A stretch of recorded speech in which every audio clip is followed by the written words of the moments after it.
What is up, people? Half Slab Bacon here with an ultra fast dropper elevator for 1.11 and up. So I was chatting with somebody today, and one of my friends, and he was having some dropper elevator problems, and he wasn't using the torch towers. You know, the ones that we go like this, and we put our droppers up like a so. And then we just go down and go like so, if I can get with the torches all the way up like that. And the reason he wasn't using these is because they're slow, right? So if you need a really fast one, that's not going to do the trick. So he was, of course, doing this old school style.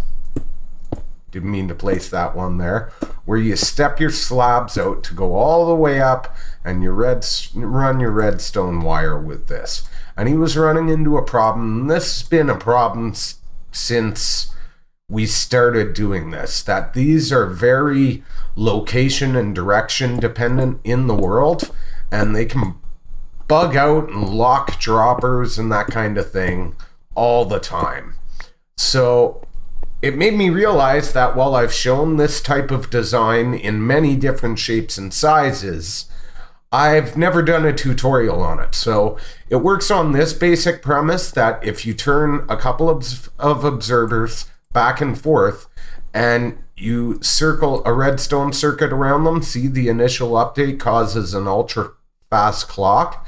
And this is currently the fastest clock in Minecraft, without getting into zero tick clocks that are, quite frankly, beyond the scope of this tutorial. So the only requirement with this really is that there be redstone dust in front of the happy faces. You can put blocks on the power out end. As long as there's redstone dust in front of both happy faces, you can get your clock, which allows you to change up the way you shape it. You can go like this, up and down, which longtime subscribers would know. I've changed the shape of this. You can see one here where we've basically got it underneath our comparator and dropper setup and have it running in like so. And then all you have to do from there is observe that with a redstone dust, observe that with a redstone dust. So I'm going to go with the simplest one, guys, and then leave you guys free to play with how you fit the shape into your world. So the basic concept is this. You're going to have a comparator out into a block, and you're going to have a torch in one way or another off that comparator. Okay? That's it. That's your basic premise. And then from a there, all we need to do is fit this clock in somehow. And you can change where you put your torch. You can put your torch up here if you want. And then you can actually do stuff like this. And put this here.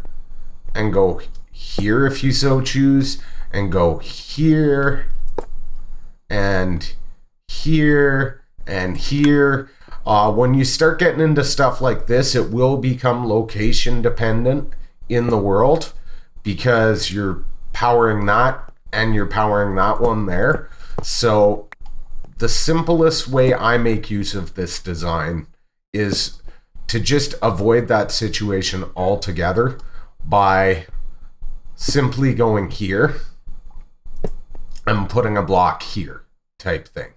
Now, the problem is, when you get into this, I'll show you here. If we do it this way on the same level, what's going to happen is when we go to lock this with the torch, let's get this clock started.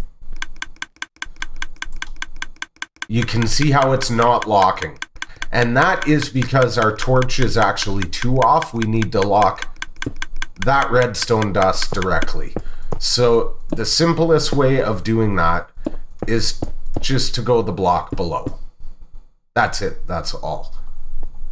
So you go here, you have this face that way, you have this face that way, and then you're going to have, not that, you're going to have a block there, you're going to have a block there, and create your clock like so. And if we put a redstone dust here, you'll see now it's firing that bottom dropper, but when we put the torch here, it's directly above and it locks it. From there, all you have to do is go up, place your observer so it's observing down with the power side up, place your redstone block, or redstone dust rather, place your next observer and your redstone dust, and you want to finish the chain there with the redstone dust and the dropper next to that. Now this is an intelligent design.